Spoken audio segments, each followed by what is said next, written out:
جب جنگ ختم ہوگی یا سیٹل ہوگی تو ایک بات بالکل طے ہے کہ جو عرب ممالک کے اندر جی سی سی ملکوں کے اندر امریکہ کی بیسز ہیں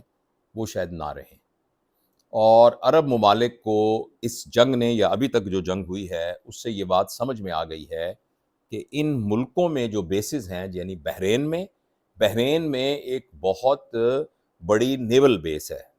جہاں سے کہ سمندر کنٹرول ہوتا ہے۔ اسی طریقے سے جو بیسز ہیں قطر میں، کویت میں اور ابوظہبی میں، ان بیسز کا ان کو سمجھ میں آ گیا ہے کہ یہ بیسز ان ملکوں کی حفاظت کے لیے نہیں ہے، یہ یہاں سے ایران پر حملہ کرنے کے لیے ہیں یا اور ملکوں پر حملہ کرنے کے لیے ہیں۔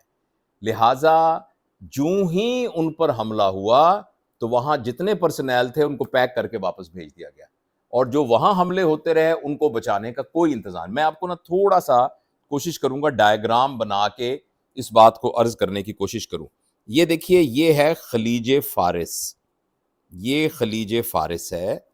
یعنی وہ سمندر کا علاقہ جس کے ساتھ یہاں یہ جو نکر سی آتی ہے،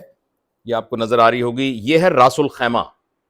یہ نکر سی جو ہے، اور یہاں دبئی وغیرہ ہیں، اور اس جگہ پر ہے چھوٹا سا قطر،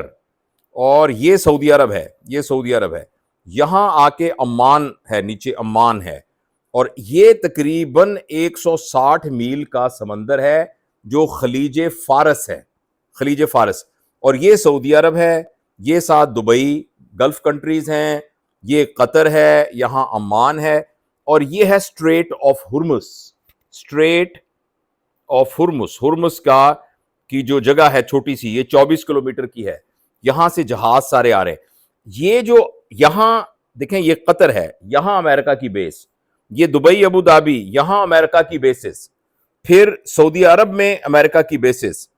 یہ ساری، اور ادھر کویت ہے، کویت کے اندر امریکہ کی بیسز، یہ جو بیسز ساری ہیں، اور یہ ایران نظر آ رہا ہے آپ کو، یہ اس طرف ایران نظر آ رہا ہے، یہ جو بیسز ہیں یہاں سے ایران پر حملہ ہو سکتا ہے، یہاں ایران میں حملہ ہو سکتا ہے، لیکن یہ بیسز ان ملکوں کو بچانے کے لیے نہیں ہے۔ اور یہ بات اب ان ملکوں کو سمجھ میں آ گئی ہے کہ اگر فرض کریں ہمارے اوپر حملہ ہوگا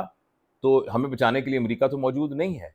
لہٰذا یہ ایک بہت نئی ڈیولپمنٹ ہوئی ہے، اور آپ دیکھیے گا جب جنگ ختم ہوگی تو یہ بیسز جو ہے یہ عرب ممالک سے ختم ہو جائیں گی، یا ختم وہ یہ کہ نئی کم از کم بیسز وہ نہیں بنانے دیں گے۔ دوسرا بات آپ کو یہ سمجھنی بہت ضروری ہے کہ یہ جو اسٹریٹ آف ہرمز ہے نا، اس کا کیا رول ہے۔ ابھی تک تو خیر آپ نے خبروں میں دیکھا ہوگا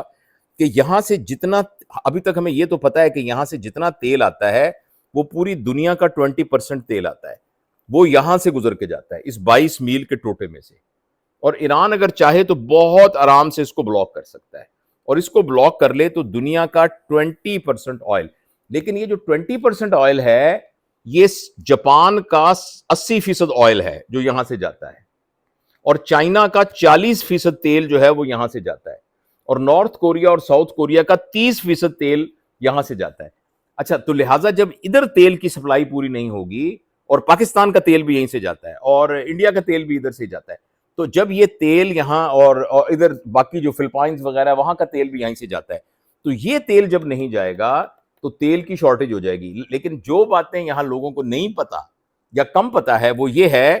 کہ 20% تو تیل یہاں سے جاتا ہے، مگر یہ جو جی سی سی کنٹریز ہیں ان کا 80% خوراک یہاں سے جاتی ہے،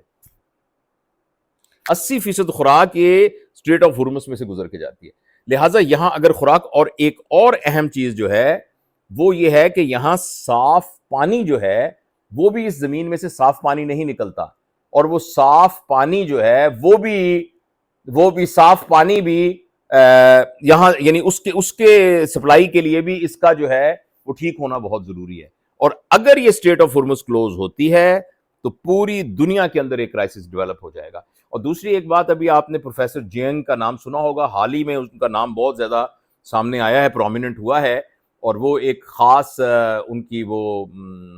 اسٹڈیز ہیں جن کو وہ پریڈکٹیو ہسٹری کہتے ہیں۔ وہ یہ کہتے ہیں کہ یہ کوئی پیش گوئیاں نہیں ہیں، بلکہ یہ پیش گوئیاں ایکچوئل حقیقت پر مبنی ہیں۔ تو اس میں انہوں نے یہ پیش گوئی کی ہے کہ ایران سے امریکہ ہار جائے گا، جنگ ہار جائے گا، ایران سے امریکہ جنگ ہار جائے گا. تو اس پیش گوئی کے مطابق ان کا یہ خیال ہے کہ اگر فرض کریں یہ یہاں آ بھی جاتا ہے امریکہ، تو یہ جو ایران کا علاقہ ہے یہ بہت پہاڑی علاقہ ہے. اس علاقے کی جو ٹرین ہے اور اس علاقے کی جو جغرافیائی حالت ہے، اس میں امریکہ یہاں اپنے بوٹس لے کر فوجی یہاں نہیں آ سکتے، اور اگر وہ آ گئے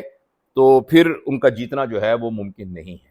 تو یہ کچھ تھوڑی سی صورتحال ہے. اور دوسری اہم بات جو انہوں نے بتائی ہے وہ یہ ہے کہ جو پوری دنیا میں